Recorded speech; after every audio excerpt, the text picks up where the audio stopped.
Um grupo de governadores reagiu às declarações do presidente Bolsonaro sobre a carga tributária da gasolina.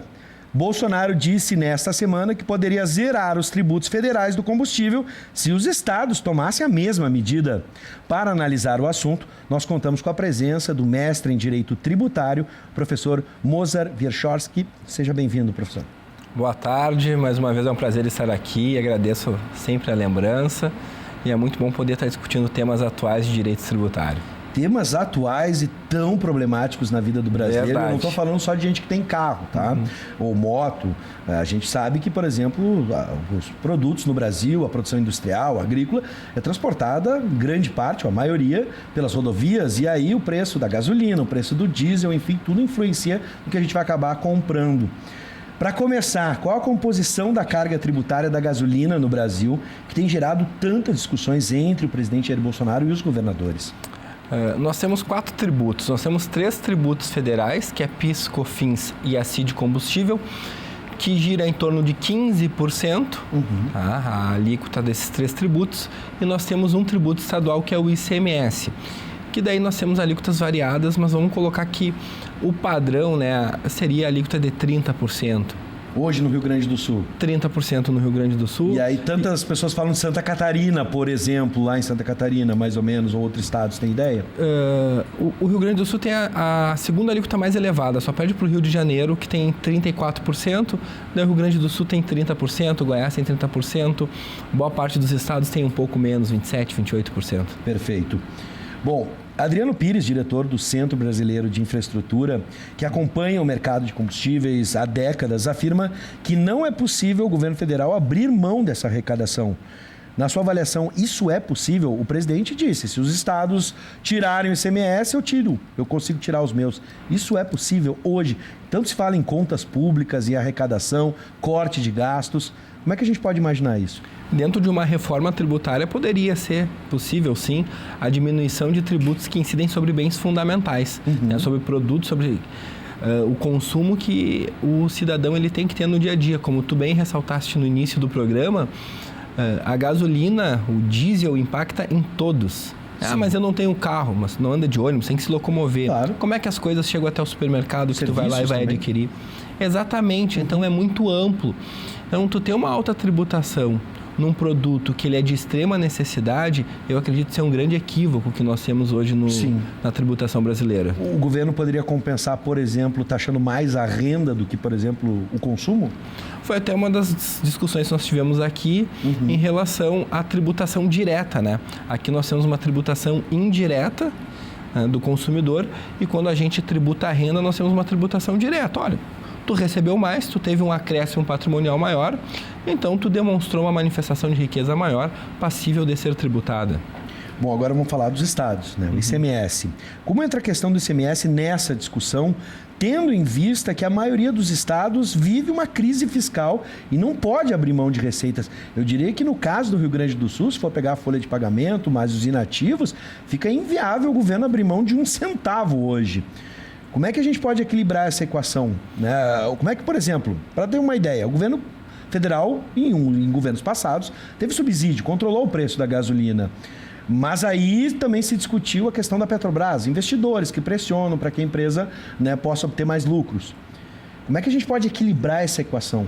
É que a grande discussão começou com a manifestação do presidente Jair Bolsonaro em razão de, mesmo a gasolina diminuindo o preço, né, lá na origem, na refinaria, para o consumidor final ainda ficava mais alto. Por quê? Não se repassava essa diminuição em função do ICMS, porque o ICMS ele é calculado com base no que nós chamamos, assim, carinhosamente, de pauta fiscal, que ela é atualizada quinzenalmente. Então, se a gasolina diminui lá na refinaria, mas nós temos 15 dias, faltam 14 dias deste valor da pauta, nos próximos 14 dias o ICMS vai ser calculado num valor maior da gasolina, razão pela qual ele vai ser repassado para o consumidor. O que o presidente Jair Bolsonaro ele sugeriu? Uma alíquota que nós chamamos de alíquota específica, que seria um valor sempre o mesmo valor, independente do produto, né? É um valor específico por unidade de medida. Então, a cada litro de gasolina, é um exemplo, 20 centavos de ICMS. Não interessa se o litro vai ser R$3, 4 ou 10.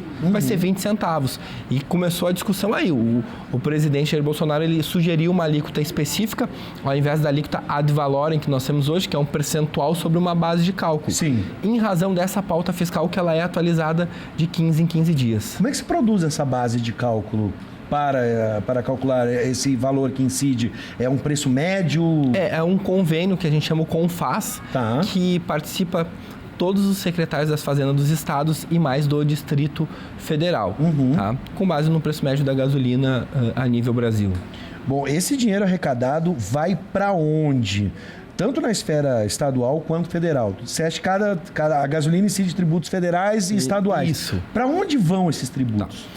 No caso dos estados, que é um imposto, ele não tem uma vinculação específica, inclusive ele não pode ter. Então, ele entra nos cofres públicos e ele vai servir para custear de maneira geral os gastos públicos. Então, o ICMS é o principal imposto arrecadatório dos estados, então ele serve para custear os gastos públicos gerais. Ele não pode ter uma destinação específica, porque essa classe de tributo, se tiver uma destinação específica, é inconstitucional. Já os tributos federais, que são 3 tributos, eles todos têm destinação específica, porque são 3 contribuições especiais. O PIS e COFINS, contribuições sociais, e a CID combustível, que é a contribuição de intervenção no domínio econômico. Então, elas têm destinações específicas. Bom, os brasileiros em geral reclamam do excesso de impostos. E a reforma tributária está aí como uma das principais pautas para 2020.